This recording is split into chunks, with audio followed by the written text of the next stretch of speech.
you know it's that good when you come back to it 2 times. Yes, you heard it right. I bought this bad boy, the 6119G, for the second time. That is correct, and let me explain why.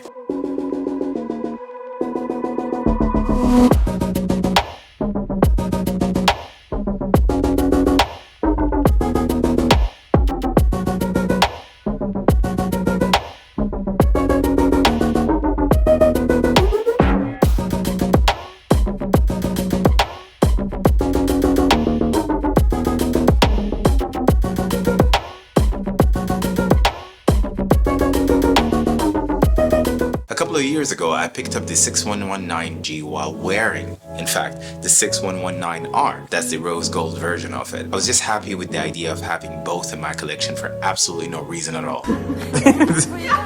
Seriously.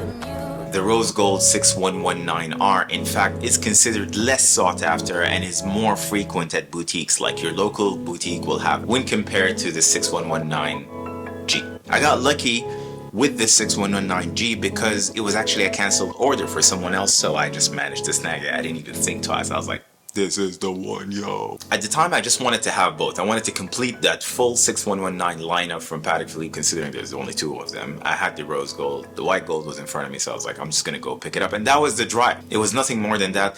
And I didn't really appreciate that white gold. I didn't understand also how the gray dial could completely transform this watch. So I ended up selling it to my elder brother for a retail price.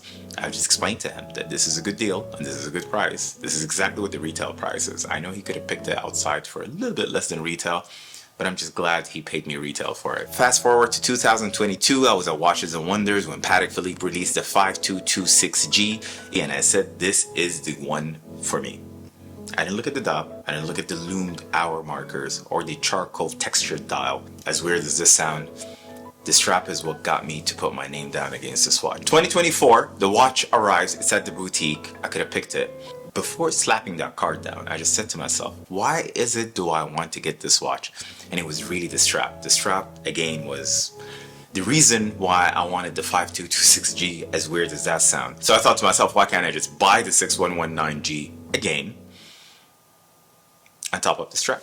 And that's exactly what I've done. My business partner who was with me at the time almost fell off the chair when she heard the price. It was like $33,000 for a simple basic watch. She obviously has a long way to go with watches, so let's not even talk about that now. But yeah, that's what I did. I copped it. I copped the strap as well, the suede strap. This is the same exact strap that is actually on the 5226G. I had been holding off on buying watches for a while. I know I could have picked up this 6119G pre-owned for a few $100s less, but it wouldn't have felt the same. I wanted to see my name in the certificate. Here's what made me appreciate the 6119G even more during the time I didn't own it. Number one is the 39mm case size sitting on 8.1 thickness. I should say thinness, really.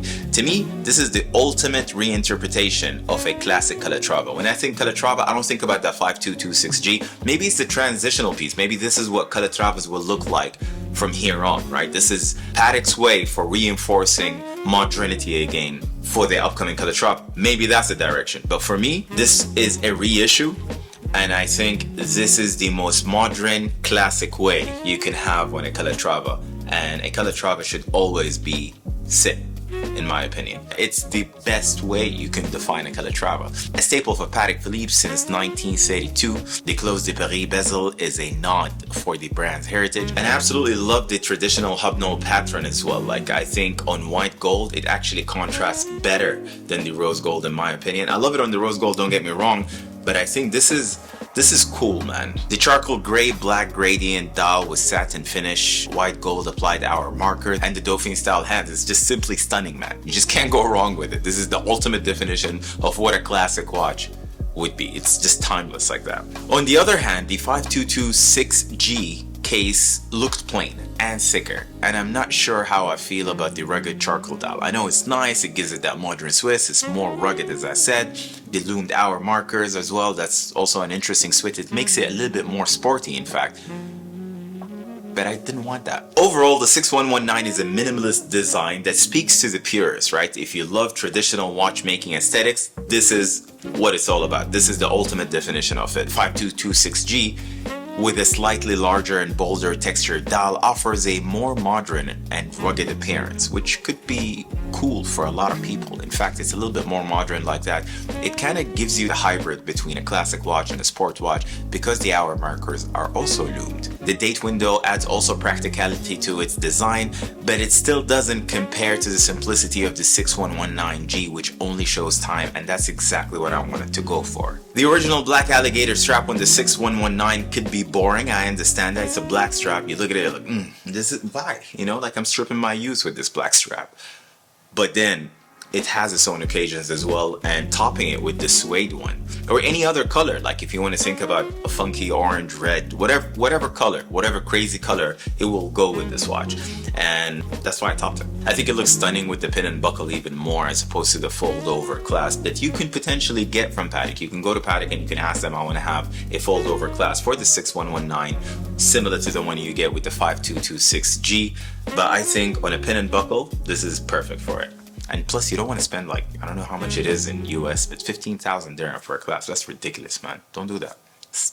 Get a tutor with that price. All of this, I'm just telling you my preference, right? I'm not saying that the 5226G is a bad watch. It's not. In fact, it's a very beautiful watch. It has more function. It comes with two strap options, brown and black calf skin, and a fold over clasp in addition as well. This overall enhances its usability and it gives you really various settings for the watch. However, for me personally, the appeal of the 6119 supersedes and stands out by a mile over any other Calatrava, to be honest. The 5212 and various other options are awesome from Patek, but if you're talking just ultimately, specifically classic, then I think you can't go wrong with the 6119.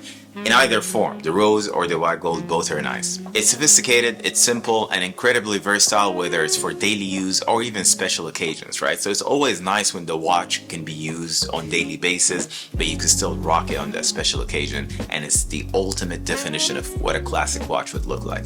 That's what the 6119 would give you, as opposed to this 5226G. The choice between the two ultimately depends on your personal preference, of course, for design, functionality, and what type of movement. It comes down to, do you want to have a little bit of a substantial case for a classic watch on your wrist, or do you prefer a thinner one, a much more refined one, like what you get with the 6119G? Let me know in the comment section down below. I'd love to go through your comments, and as usual, I'll catch you guys on the next one. Take care.